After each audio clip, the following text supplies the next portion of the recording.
Welcome to the Strategy Mob Podcast. Tune in for everything you need to know to stay in the know regarding the automotive industry.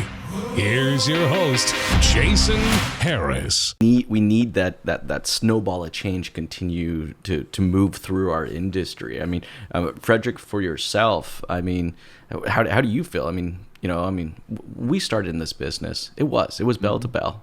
All right. Oh, man. There was no guarantees. I had no guarantee. Oh, none. Like there was none.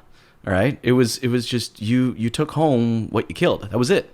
Like That's it. You're right, Jason. Like, I can't tell you. I mean, some days I'd show up there for a 10-hour day, not sell a damn car.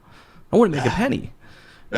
So, Lou, what do you think about this, man? Should we continue to do this, or should we change this bad boy?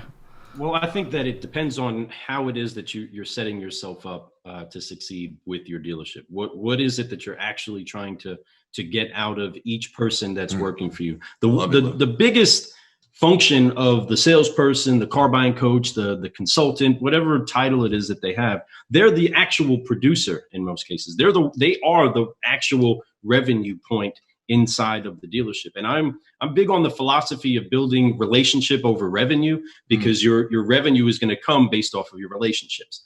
And anytime that you're hiring somebody, you want to make sure that they do feel like they're coming to a good place. You want to make sure that they're coming into an environment where they can grow. And me also understanding that there were a lot of stigmas and there were a lot of things that I did not like about the car business, but I liked the money.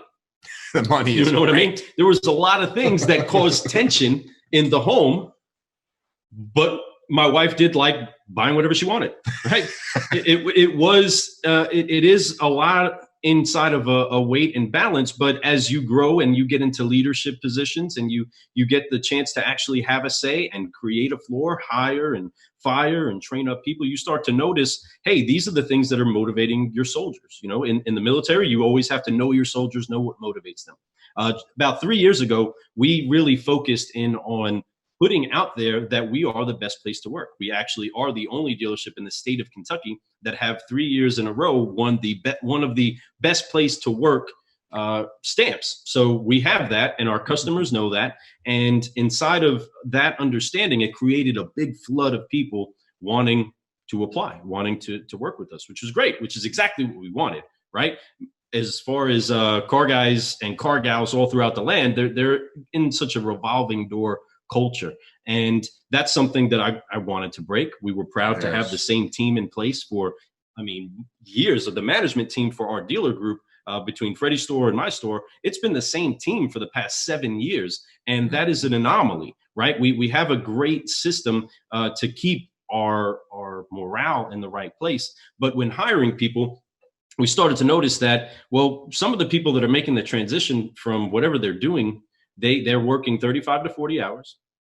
They may be making between $2,500 to $3,500 a month. We're not getting professionals that are already great at a craft. We're getting people that are moldable, that are enthusiastic and ready to win, just like I was, just like Fred was, right? And what we noticed was that telling them, hey, you can make $100,000 when they didn't know what it was like to make 40, it started to become a reality that they didn't get. Oh yeah, that sounds awesome. Now, a few people would be hitting those numbers, but we started to see where to adjust the motivation. So I had a guy on my floor, his name was Chris, and he was a 14 to 16 car a month guy. We'll just call him 15, right? He was a 15 car a month guy. And the discussion was how much time it's taking from him. Okay, great, Chris. Well, let's talk about this. You get to 20 cars, I guarantee you're at least getting this one weekend off a month. I'll let you plan more vacations. Get to 20 cars. Well, that unlocked something inside of him. Once giving him a few more tools, a little bit more training and stuff like that, where he jumped up to a 30 car a month guy, taking his time off, had more time off than anybody, to where he began being the person that was able to take a vacation and still outsell the floor while he wasn't present, which was a fantastic trend to have. And, it annoys the guys on the floor, but it also gets them to understand, I got to put in the work. Yeah, I got to do this. Yes. So what we started to do was we started to bring people in on the interview side and say, hey, what are you making now? What do you need to make? I would usually up that for a 90-day period, because I believe that in 90 days, I can take somebody from mowing grass to being a pro at doing this if they just listen, right? They don't try to get through their 1.5 month of now they know everything, right? They've had a little success, made more money than they've ever made in their life, and now they can do. No, just keep listening, do what it is that you're told, take this training again and again and again. And we started to make them an offer for what it was that they wanted to make, plus a little bit more for the first 3 months. Now, as soon as they noticed that they were getting paid more profit share or commission than what their guarantee was, they wanted to make the switch. And we said, now, once you make that turn, it's over from there. That's it. But also inside of those 90 days, we knew whether or not we had somebody we wanted to keep and that could do it. So we did have goals, quotas, so on and so forth that they had to reach. But we put them at ease at knowing you're going to have money coming in. You're going to be able to take care of your one kid or pay your apartment, pay your car payment, all those other things.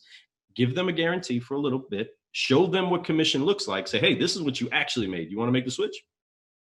Make that switch and then see them take off from there. And now we have guys that are doing great. But I am a firm believer that profit sharing is key. And where the biggest problem that I saw in the new car dealerships that we would be a part of, and I ran a new Nissan store, is that there isn't sometimes the profit share of the big bulk of money. You don't have any control over the profit. That's the thing. I mean, that's what I love. That's what I love about some of these pay plans. It's like, we're going to pay you on the profitability, but hey, by the way, you have no control over that. And look, we're selling them at invoice. Neither does the manager. Neither does the salesperson. I'm confident that with the people that you bring in, that you are going to spend the time to develop them and coach them and turn them into the salespeople that they should be. Unfortunately, guys, let's call it for what it is. Most dealerships don't do that. All right, what they do is instead of developing and coaching, they just modify their pay plan just a little bit more. It's like they have a goal and objective. Well, we need to sell more of this. Okay, well, let's just change our pay plan. So, for the guys to make any more money or the women to make any more money, they have to do ABC. So I think what it is we have to first define what our goals are, and then work backwards to create the pay plan that's going to help us support the goals. Thanks for tuning in to the Strategy Mob Podcast with your host, Jason Harris. Don't want to miss new content? Be sure to sign up to be a mobster at strategymob.com to stay in the know. Remember to like, comment, and subscribe. Happy podcasting.